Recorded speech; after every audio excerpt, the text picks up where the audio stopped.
해주시기를 부탁드립니다. 이 땅 위에 오신 찬양하겠습니다.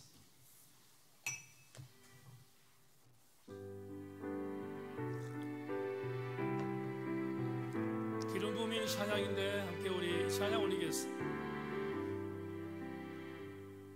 이 땅 위에 오신 하나님의 본체, 십자가에 달리사 우리 죄 사하셨네. 하나님이 그를 지극히 높여 모든 이름 위에 뛰어난 이름을 주사 우리 예수 이름 앞에 서라고 모든 입이 주를 시네. 영광 중에 오실 주를 보리라 선포해. 왕께 만세 존귀와 위엄을 찬양해.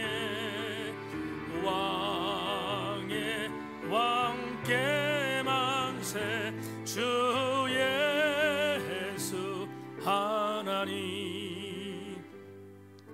우리 고대하네 주님 오실 그날, 다시 사신 왕의 영광 땅을 비추네. 사단의 권세는 주 앞에 무너져 생명과 진리의 주 권세 가장 높도다. 우리 예수 이름 앞에 서라고 모든 입이 주를 시네. 영광 중에 오실 주를 보리라 선포해. 왕께 만세 존귀와 위엄 찬양해. 왕께 만세 주 예수 하나님. 왕께 만세 왕께 만세 존귀와 위엄을 존귀와 위엄 찬양해. 왕께 만세 주 예수 하나님.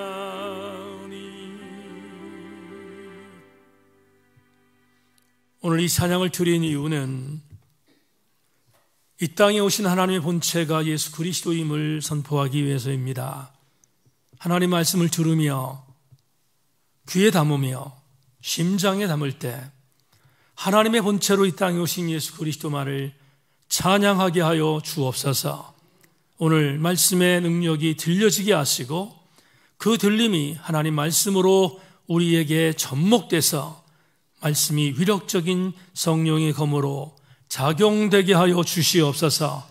하나님 아버지, 영주를 태어나게 하신 것을 감사합니다.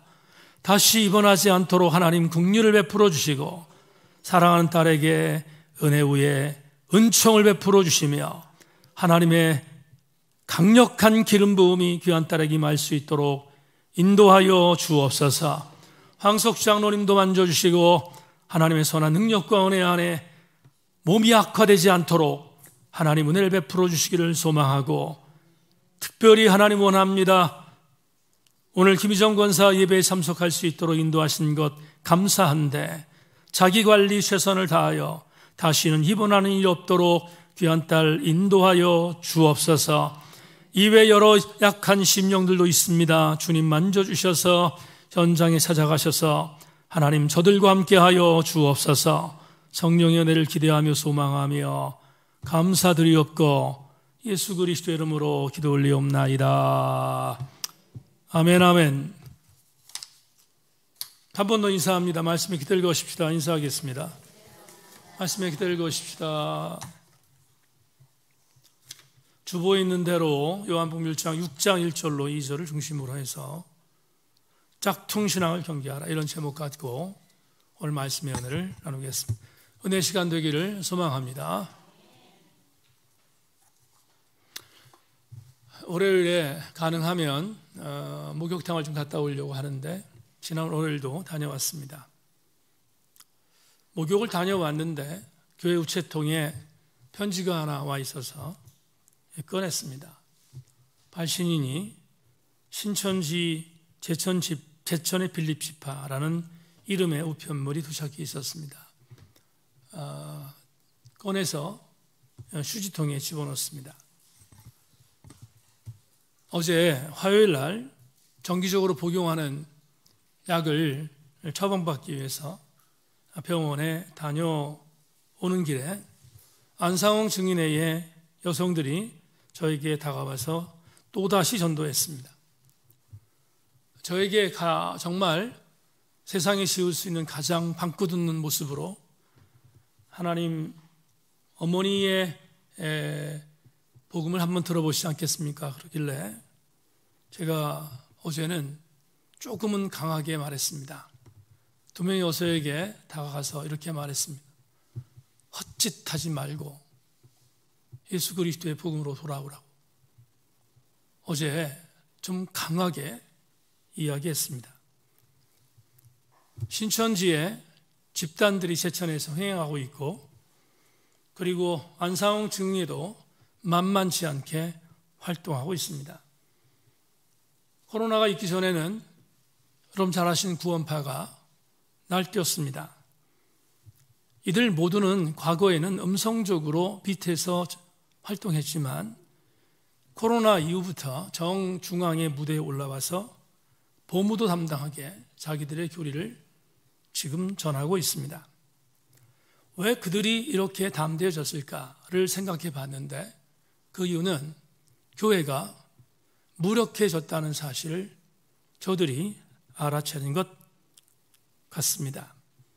교회가 왜 무력해졌을까를 생각해 보니 그 이유는 교회가 안상홍 증인회나 신천지 집단이나 구원파에서 말하고 있는 이런저런 여러 가지의 가짜 복음에 대하여 전혀 강력한 방어 기제를 발휘하지 못하기 때문에 무력해졌는데, 그 이유 중에 하나는 교회가 교회됨을 많이 상실했기 때문입니다. 그런 면에서 오늘 우리는 정말 중요하게 다시 한번 경책해야 할 것이 있습니다.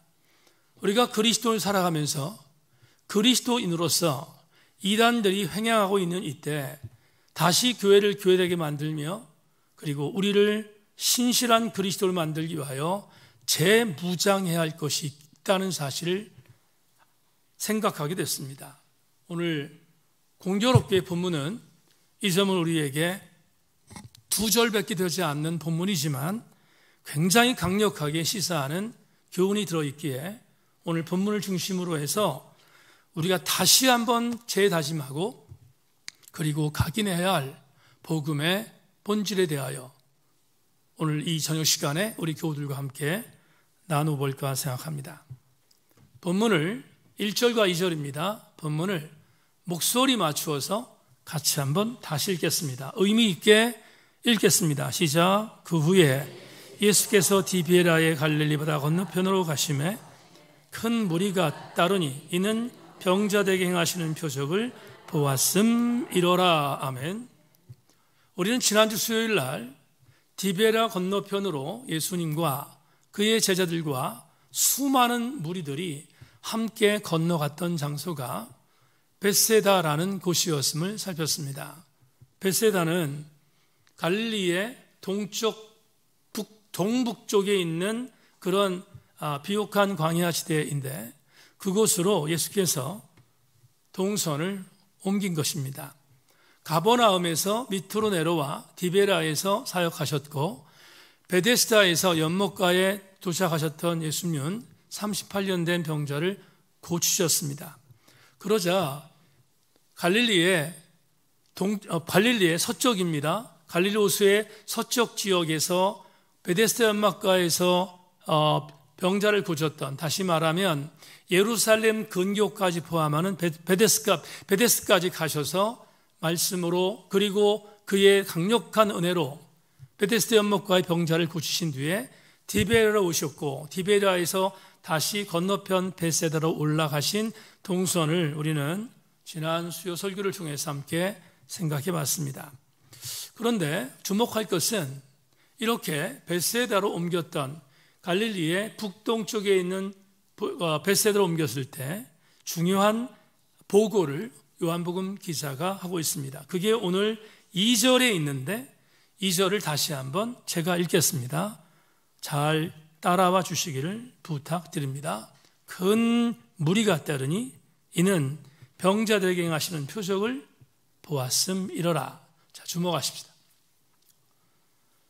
예수께서 베데스다의 연못가에서 38년 된 병자를 고치시고 갈릴리 지역으로 들어오셔서 그래서 디베라와 가브나움 지역에 계시다가 베세다로 옮기셨습니다. 그때 베데스다 연못가에서 38년 된 병자를 고친 사건은 예루살렘 주변은 물론이거니와 갈릴리 전 지역 그리고 이스라엘 전 지역에 엄청난 후폭풍을 갖고 왔습니다. 상당히 많은 사람들이 예수 그리스도에게 집중하게 되었습니다. 예수님이 발걸음을 한 걸음 한 걸음 옮길 때마다 그의 보폭은 일거수일투족은 이스라엘 많은 사람들에게 관심의 대상거리가 됐습니다. 예수라고 하는 저분이 행동하는 일체의 것들은 모든 이스라엘 백성들에게 소문이 났고 그리고 주목의 대상이 되었습니다. 마침 예수님께서 제자들과 함께 베세다라는 곳으로 가셨다는 이야기를 들었던 그 수많은 민초들은 예수님을 따라갔습니다. 오늘 2절에서 이 단어가 있습니다. 큰 무리가 따라갔다. 큰 무리가 따라갔다. 헬라어 언어 성경을 보면 큰 무리라고 하는 이 단어에 나오는 중요한 단어는 오클로스라는 헬라어입니다. 오클로스는 우리나라 말로 무리라고 번역되어 있습니다. 그런데 이 무리가 어떤 단어인가 없을 무자에 이치이자를 씁니다. 김규성 목사는 무리에 대하여 이렇게 본인의 책에서 정의했습니다. 말 장난이지만 무리는 리가 없는 사람들이다. 아니 그 말은 너무 단정적이다. 리를 따지고 살기에는 너무 땅의 언실에 매여 있는 사람이다.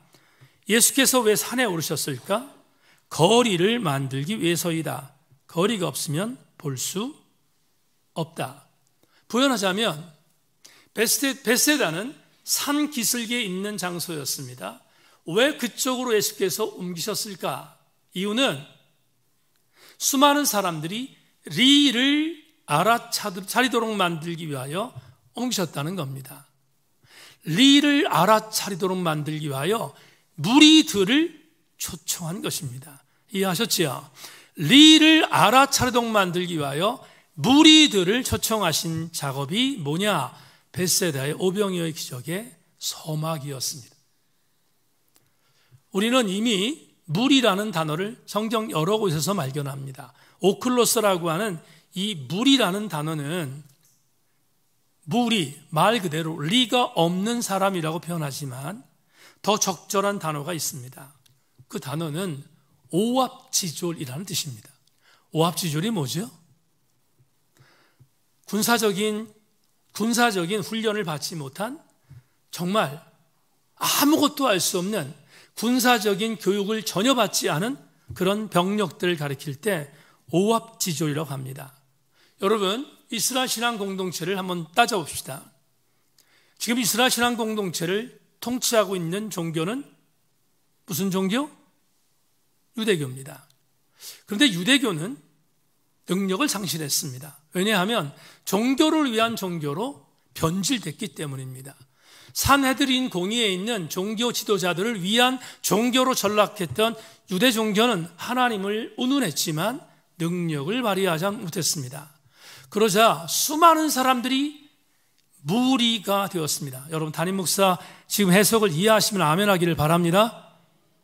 유대 종교가 뭔가를 가르쳐야 합니다. 리를 가르쳐야 되는데 유대 종교는 타락했습니다. 유대 종교는 변질했습니다. 그래서 그들은 리를 가르칠 수 없었습니다. 주님은 유리방황하는 이스라엘 신앙 공동체의 무리들에게 리를 가르치기 위하여 벳세다로 옮겼습니다.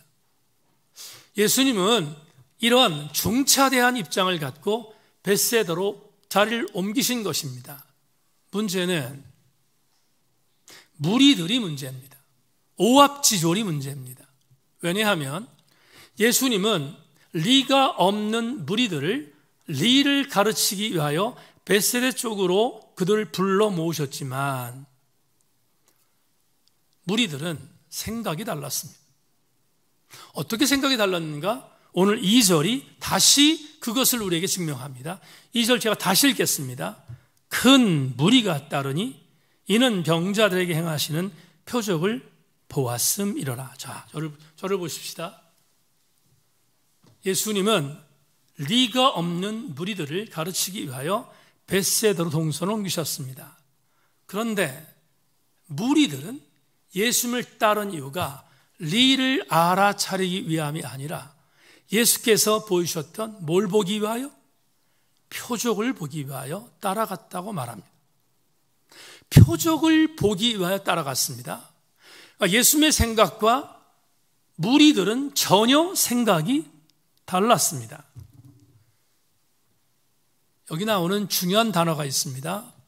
무리들이 예수님을 벳세다까지 따라간 이유는 표적을 보기 위함이다 라고 했습니다. 표적이 뭘까? 표적이라는 이 단어 성경에 많이 나옵니다. 대표적으로 한 구절을 소개한다면 마태복음 16장에 있는 본문 텍스트입니다. 여러분, 표적을 설명하기 위하여 마태복음 16장 1절로 4절을 읽어드리겠습니다. 바리새인과 사두개인들이 와서 예수를 시험하여 하늘로부터 오는 표적 보이기를 청하니 예수께서 대답하여 이르시되 너희가 저녁에 하늘이 붉으면 날이 좋겠다 하고 아침에 하늘이 붉고 흐리면 오늘은 날이 굳겠다 하니 너희가 날씨는 분별할 줄 알면서 시대의 표적은 분별할 수 없느냐? 악하고 음란한 세대가 표적을 구하나 요나의 표적밖에는 보여줄 표적이 없느니라 하시고 그들을 떠나 가시니라. 이 구절은 우리가 지금 보고 있는 요한복음 6장에 오병이의 기적을 일으킨 이후 수많은 사람들이 예수 그리스도를 더 많이 따르자 자기들의 위기의식을 느꼈던 유대인들과 바리새인과 사두개인들이 예수님을 찾아와서 예수님이 요청한 겁니다. 뭘 요청했냐면 이렇게 요청합니다. 당신이 표적을 많이 보이는데 또 다른 표적을 보여달라는 겁니다. 또 다른 표적을 보여주면 내가 당신을 믿을까 말까 한다라고 지금 시험하기 위해 공격하고 있습니다. 그러자 예수께서 바리새인과 사두개인들의 악한 저희를 아셨고 그들을 향하여 음란한 세대들이라고 공격하십니다. 그런 뒤에 아주 중요한 메시지를 남겼습니다. 예수께서 이미 바리새인과 사두개인들의 악한 저희를 아시고 주께서 이렇게 말씀하셨습니다. 내가 너희들에게 보일 표적이 하나밖에 없다. 내가 너희에게 이전에 수많은 표적을 보였지만 그 표적을 너희들이 믿지 못하는데 이제는 너희들에게 보일 표적이 딱 하나밖에 없다. 그리고 말씀하셨던 표적이 무슨 표적? 요나의 표적이었습니다. 요나의 표적을 너희에게 보일 것이다. 요나의 표적 말고는 이제 보일 것이 없다. 이렇게 말씀합니다. 바리새인과 사두개인들이 어리둥절했을 겁니다. 그들은 요나 예언자를 알지만 도대체 예수가 무슨 말을 하는지 어리둥절했을 것입니다. 그러나 우리는 알지요. 뭘 압니까? 예수께서 바리새인들과 서기관들에게 공격하신 반응, 요나의 표적밖에는 보일 것이 없다는 그 요나의 표적이 뭘까?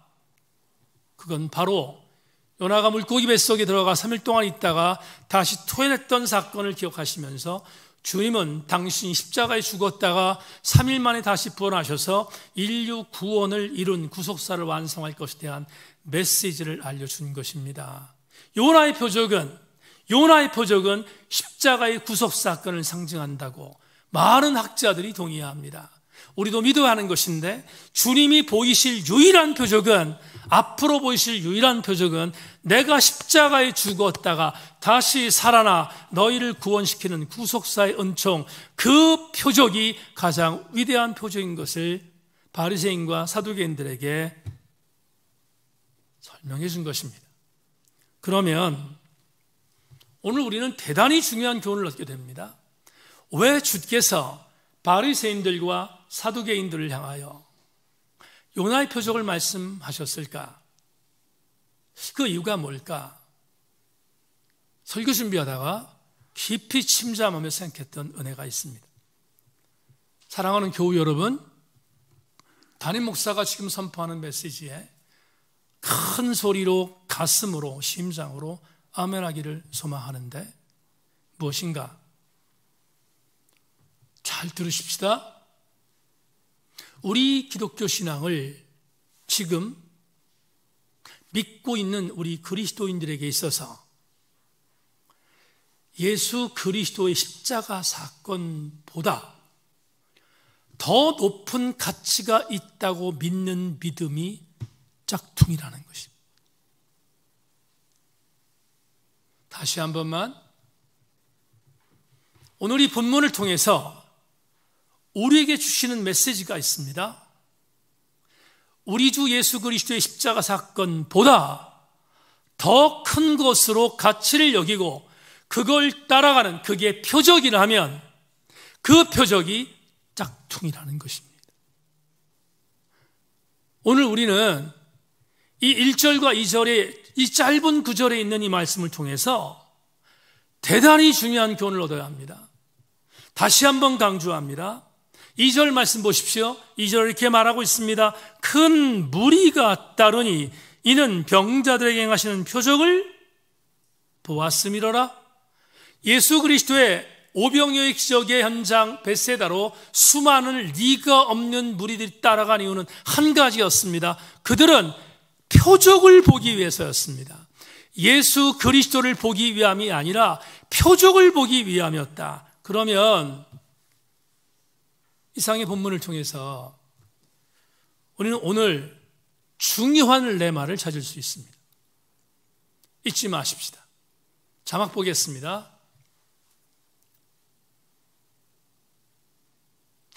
무엇이 짝퉁 신앙일까?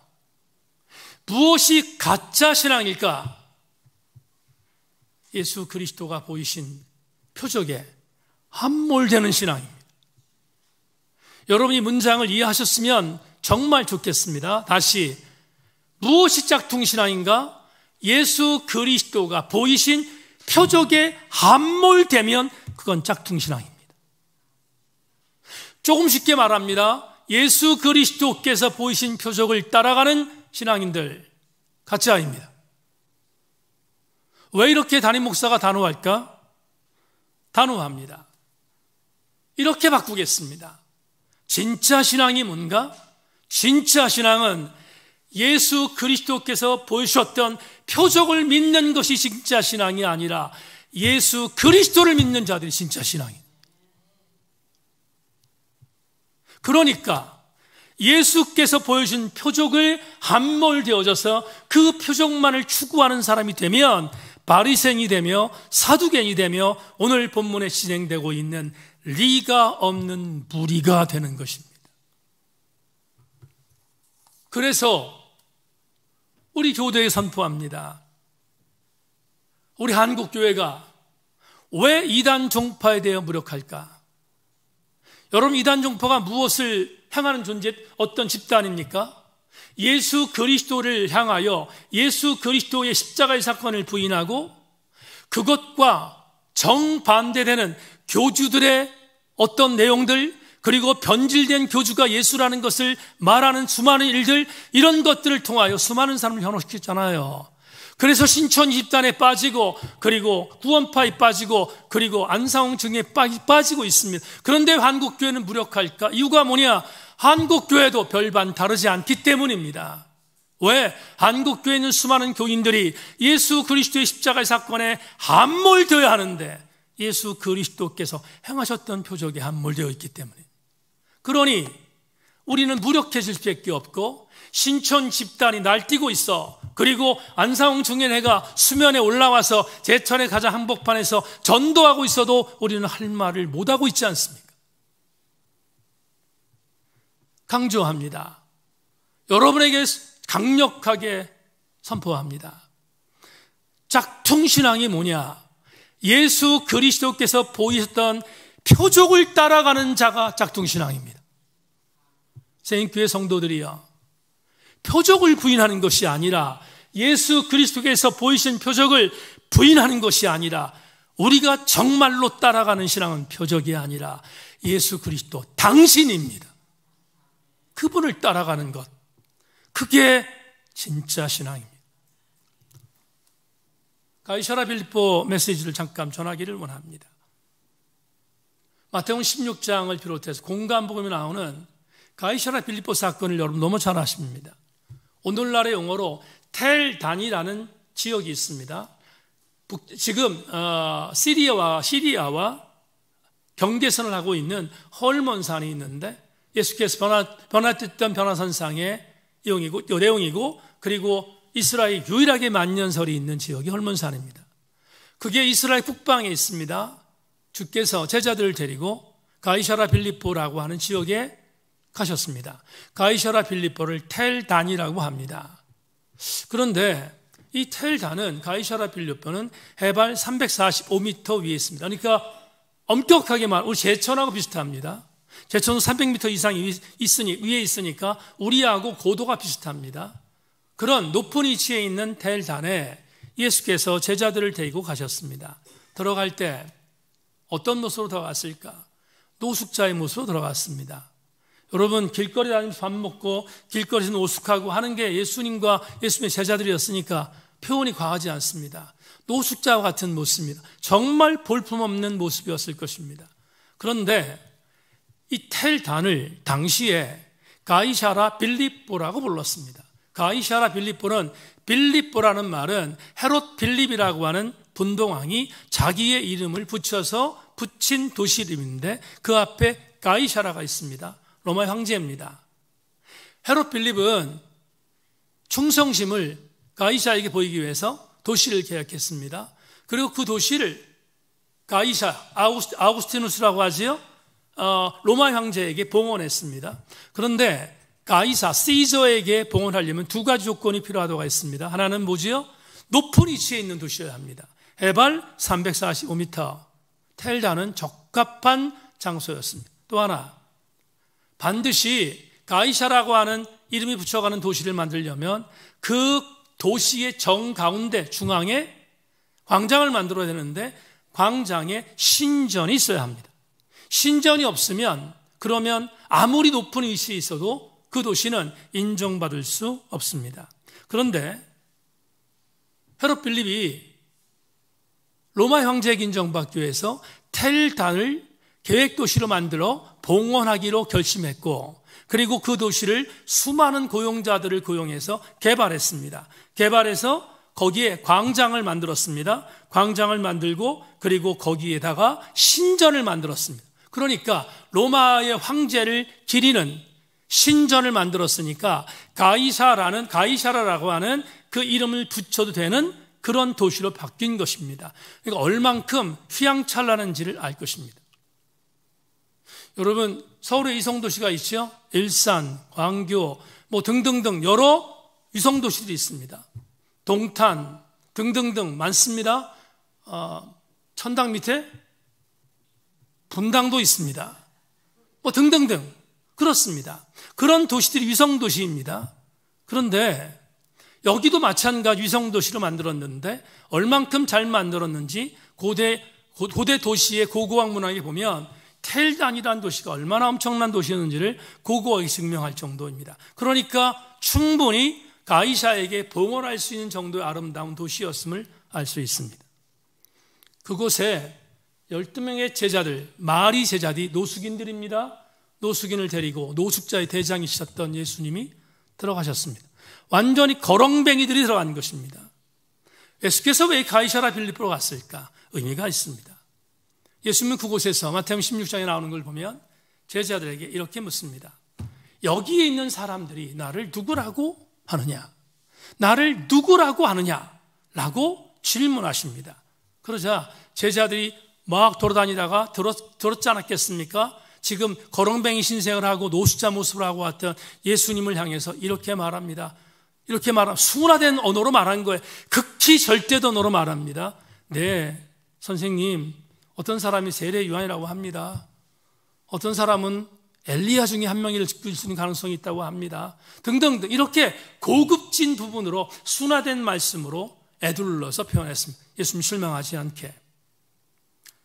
그러자 예수께서 거기서 끝나지 않고 다시 물었습니다. 그러냐? 그러면 너희들은 나를 누구라고 생각하는가?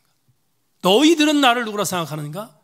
제자들이 굉장히 당황했을 겁니다. 지금 에둘러서 예수님을 나름대로 조금 높이는 모습으로 말했는데 너희들은 나를 누구라고 물으니 얼마나 당황했겠습니까? 당황했을 겁니다. 그때 베드로가 그 유명한 말을 했습니다. 여러분 너무 잘 아시는 마태복음 16장 16절에 그 유명한 신앙 고백을 했습니다. 주는 그리스도이십니다. 그리고 살아계신 하나님의 아들이십니다. 얼마나 멋진 보고입니까? 그런데 설교 준비하다 이 생각 들었습니다. 멋진 보고가 아니라 실제잖아요. 여러분 지금 베드로가 예수님을 폼나게 만들기 위하여 만들어낸 보고가 아니라 진짜잖아요. 베드로의 고백은 거짓 보고가 아니에요. 진짜였지. 주는 그리스도시요 살아계신 하나님의 아들이라는 고백은 진짜 고백이었단 말이죠. 그러면 질문해 봅시다. 베드로가 어떻게 분위기에 편성하지 않고 베드로가 실제를 고백했을까? 이유가 뭘까? 그러다가 제게 왔던 감동이 있습니다.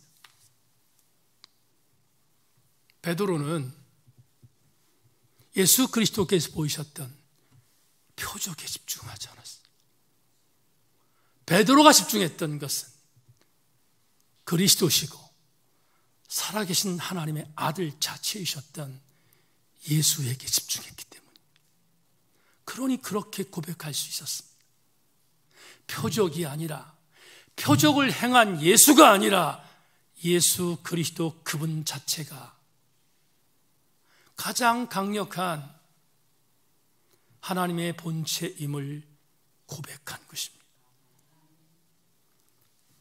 교우 여러분, 오늘 이 귀한 시간에 여러분에게 이런 도전을 드리고 싶습니다.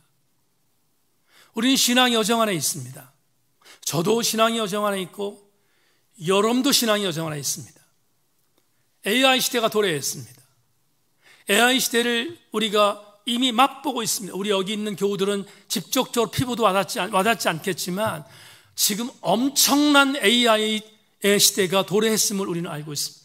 오죽하면 오늘 대통령 취임식에서 AI 선진 강국을 만들겠다고 얘기하겠습니까? AI가 지금 우리의 삶 현장에서 이미 하나님의 자리를 꿰차고 있습니다. 싫든 좋든 AI는 하나님의 자리를 꿰찼습니다. 유발 하랄이라고 하는 히브리 대학 교수는 이미 예언했습니다. AI가 하나님의 자리를 꿰차고 완전히 통치하는 시대가 올 것을 예언했는데 지금 그 시대가 우리에게 도래했습니다. 그런데 말입니다. 설교 원고에 제가 집어넣었지만 어거스틴과 그리고 수많은 우리의 신앙의 선배들 중에서 신앙의 영성에 선들리지 않으려고 노력했던 샤를 드 푸코와 같은 성인들이 있습니다. 어거스틴, 샤를 드 푸코, 그리고 토마스 아퀴나스, 또 여러 성인들이 있습니다. 그 성인들이 AI가 하나님의 자리를 꿰차고 AI가 통치하는 시대를 예언하면서 지금 유발 하랄이 그렇게 우리에게 말하고 있지만 그들은 흔들리지 않았던 것이 하나 있습니다. 뭐냐? 그들은 의구동성으로 이렇게 말합니다. 하나님은 인간의 언어로 환원될 수 없는 존재다. 무슨 말입니까? 인간의 언어로 설명할 수 없는 분이 우리가 믿는 하나님이라는 뜻이거든요. 그러면 왜 우리의 인간으로 하나님을 설명할 수 없습니까? 이유가 뭡니까? 하나님은 우리 인간의 언어로 담을 수 없는 존재이기 때문입니다. 아무리 AI가 가장 강력한 그런 도구들을 사용해서 최첨단의 지식을 동원해서 가장 합리적이고 가장 똑똑한 정의를 한다 할지라도 AI는 하나님이 아니기 때문입니다. 우리는 왠지 모르게 AI와 같은 하나님을 요구합니다. AI가 가르쳐준 하나님이 우리를 넘어뜨리게 합니다. 그래서 그 표적을 향하여 달려가는 게 우리들의 모습일 수 있습니다. 그런데 여러분, 경종하십시다. 오늘 저녁에 나오신 교우 여러분, 경종하십시다. AI는 하나님이 아닙니다. 왜냐하면 하나님은 하나님만이 하나님 되시기 때문입니다. 그분은 아들을 우리에게 보내셨습니다. 그리고 그분은 우리를 위해서 죽으셨습니다. 그분이 당신의 구속자를 위하여 여러 가지 기적을 베푸셨습니다.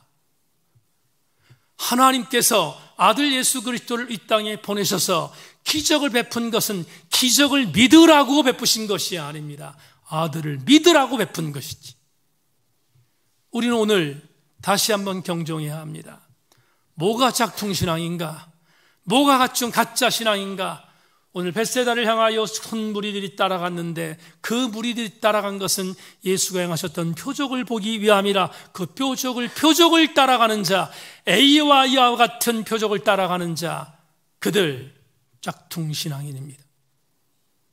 우리가 믿는 것은 표적이 아닙니다. 우리가 따라가는 것은 예수께서 행하셨던 표적이 아닙니다. 새인교회 교우들이 절대로 좌고면하지 않으며 흔들리지 않고 따라갈 것은 예수 그리스도께서 행하셨던 표적이 아니라 예수 그리스도 바로 그분이심을 명심하시기를 소망합니다. 말씀 맺겠습니다.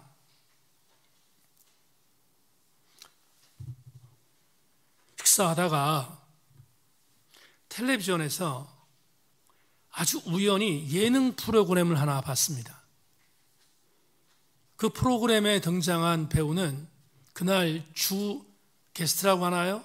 게스트로 참석한 배우는 아주 유명한 남자 배우입니다. 이름을 말하면 다 아는 분인데 젊은 나이의 남자 배우입니다. 그가 혼자 사는데 그 혼자 사는 그 배우의 하루의 일상을 촬영하고 그리고 그 배우에 대하여 설명하는 그런 예능 프로그램이었습니다. 자기 관리를 위해서 최선을 다하는 그 남자 배우의 일상을 보다가 와, 저도 정말 놀란 일이 하나 있었습니다. 그 배우가 인기 절정의 남자 배우인데 그 배우가 하루 종일 자기를 관리하기 위해 최선을 다하는데 밤 10시에 정확하게 잠자리에 들었습니다. 그런데 잠자리 들기 전 그가 하루 종일 사용하던 휴대폰이 있습니다. 그 휴대폰을 책꽂이에 가서 책꽂이에 있던 케이스를 갖고 와서 그 케이스에 집어넣습니다. 그리고 집어넣고 그걸 닫습니다. 아침 6시인가 그 케이스가 열리도록 잠금 장치가 되어 있는 케이스입니다. 그곳에 자기 휴대폰을 집어넣습니다. 그리고 잠자리에 들었습니다. 그가 인터뷰하는데 이렇게 말했습니다. 나는 내 젊은 나이에 대중들에게 분에 넘치는 사랑을 받는 행운아입니다. 이렇게 대중들에게 사랑을 받았는데 내가 나를 관리하지 못한다면 그건 나에게도 용납이 안 되는 일인 것은 물론이거니와 나에게 사랑을 준 대중들에 대한 불의함이기에 나는 나를 절제하며 이렇게 관리하며 삽니다. 케이스에 휴대폰을 집어넣고 저녁 10시부터 아침 새벽 6시까지 자기가 의도적으로 손을 댈 수 없도록 완전히 잠금 장치를 했던 이유가 뭘까? 그 배우는 이렇게 말했습니다. 침대 옆에 있는 내 휴대폰은 욕망덩어리입니다. 그 욕망덩어리에 내가 빠지지 않도록 나를 스스로 관리하지 않으면 안 된다는 사실을 알기에 나는 이 휴대폰을 케이스에 집어넣습니다. 와, 그의 말을 듣다가 그가 하는 말 한마디가 잠언 같았습니다. 여러분, 우리는 얼마나 많은 욕망덩어리에 넘어지고 쓰러집니까? 일반 한 세속적인 대중 배우도 자기를 그렇게 정말 철저히 관리하는데 우리가 나의 신앙적인 욕망 때문에 나를 관리하지 못한다면 어떻게 내가 진짜 그리스도인일 수 있습니까? 우리는 지금도 수없이 많은 욕망, 그것이 하나님이라고 유혹하는 유혹에 빠지며 짝퉁신앙으로 변질될 때가 하루에도 수없이 많습니다. 바라기는 저는 우리 주 예수 그리스도라는 가치, 그분보다 귀한 것이 없음을 명심하고 그분만을 집중할 수 있는 짝퉁신앙이 아닌 진짜 신앙인들이 되기를 소망합니다. 오늘 저녁에 주시는 하나님의 말씀의 레마입니다. 모쪼록 오늘 예배 참석한 교회 여러분, 이 말씀 듣게 하기 위하여 오늘 여러분을 여기에 초청하셨습니다. 바라기는 우리의 삶 현장에서 짝퉁신앙이 현혹되지 말고 무리로 살지 말고 예수 그리스도께서 보이셨던 표적에 함몰되는 신앙이 아니라 예수 그리스도 한 분으로 만족하며 그분 따라가는 우리 모두가 되기를 주의 이름으로 소망합니다. 찬송가 94장 하나님 앞에 찬양 올리겠습니다. 말씀 생각하며 찬송가 94장 찬양하겠습니다.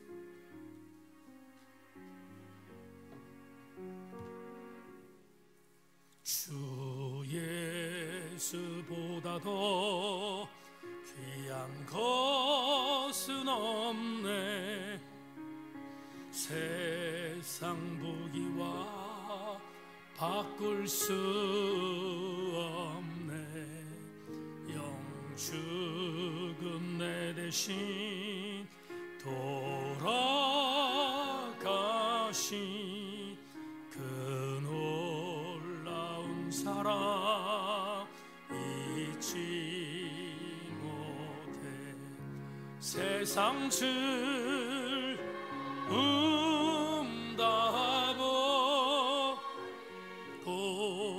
세상 다 버렸네.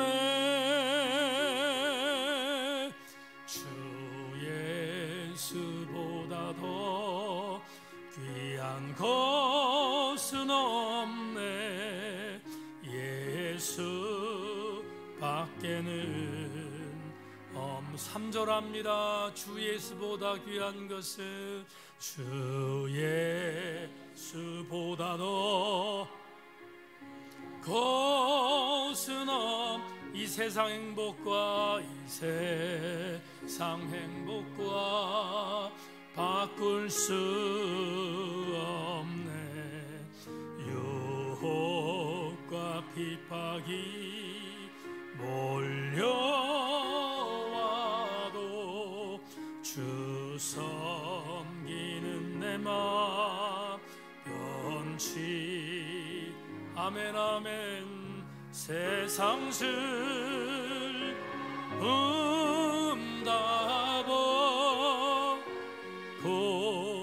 세상 다 버렸네. 주 예수보다 더 귀한 것은 없네. 예수 밖에는 한 주께서 부탁합니다. 다같이 머리 숙입니다. 다른 기도하지 말고 한 가지의 제목을 놓고 기도합니다. 하나님, 예수 그리스도의 표적을 따르는 짝퉁신앙이 아니라 예수 그리스도를 따라가는 진짜 신앙인 되게 하여 주옵소서. 오직 예수 그리스도만 따라가게 하여 주옵소서. 다른 곳에 넘어지지 않게 하여 주옵소서. 우리 주님 한번 부르고 기도합니다. 주여 할렐루야. 하나님 아버지 은혜와 사랑을 감사합니다. 오늘 말씀을 함께 나누었습니다. 아버지 하나님 소망합니다. 이 세대가 악합니다. 이 세대가 나를 넘어뜨립니다. 이 세대가 나를 관리하지 못하게 만듭니다. 이 세대가 이런저런 이유로 예수 그리스도의 표적을 따라하게 만듭니다. 하나님 소망합니다. 우리 세천세인교에 속해 있는 모든 교우들마다 하나님 표적을 따르는 짝퉁신앙인이 아니라 예수 그리스도를 따라가는 신실한 그리스도인이 될 수 있도록 하나님 은혜를 내려주시기를 원하고 기도합니다. 좌고우면하지 않게 하여 주옵소서. 하나님만을 따르게 하여 주옵소서. 예수 그리스도만을 의지하게 하여 주옵소서. 하나님 이 신앙에 흔들리지 아니하는 영성으로 우리 교우들이 무장할 수 있도록 도와주셔서 아버지 하나님이여 이 험악한 세상을 넉넉히 이기고 남을 수 있는 믿음의 주인공도로 세워주시옵기를 간절히 원하고 기도합니다. 하나님 여기저기에서 우리를 흔들고 있는 수많은 짝퉁이 있습니다. 하나님 함몰되지 않게 하여 주옵소서. 우리 모두를 사로잡아 주셔서 우리는 오직 예수 그리스도 믿음의 주 온전케 하신 예수 그리스도만을 바라오며 그분 따라갈 수 있도록 우리 모든 성도에게 은혜를 내려주시기를 원하고 기도합니다. 모쪼록 제천세인교에 속해 있는 모든 교우들마다 예수 그리스도 한 분으로 만족할 수 있도록 하나님 은혜를 내려 주시옵소서. 하나님이 우리와 함께 하실 것을 압니다. 하나님 우리와 역사하여 주옵소서. 하나님의 선한 뜻과 은혜를 믿고 감사드리며 우리 주 예수 그리스도의 이름으로 기도 올리옵나이다. 아멘. 지금은 주 예수 그리스도의 은혜와 하늘 아버지의 극진하신 사랑과 성령님의 감동 감화하심 은혜가 현혹하고 유혹하고 넘어뜨리는 표적신앙이 아니라 그 표적을 나를 위하여 직접 행하신 오직 예수 그리스도만을 의지하는 신실한 그리스도인 바로 내가 되겠습니다 결심하며 돌아가는 우리 모든 교우들 머리 위에 지금부터 영원토록 함께 계시옵기를 간절히 축원하옵나이다. 아멘. 주님 감사합니다.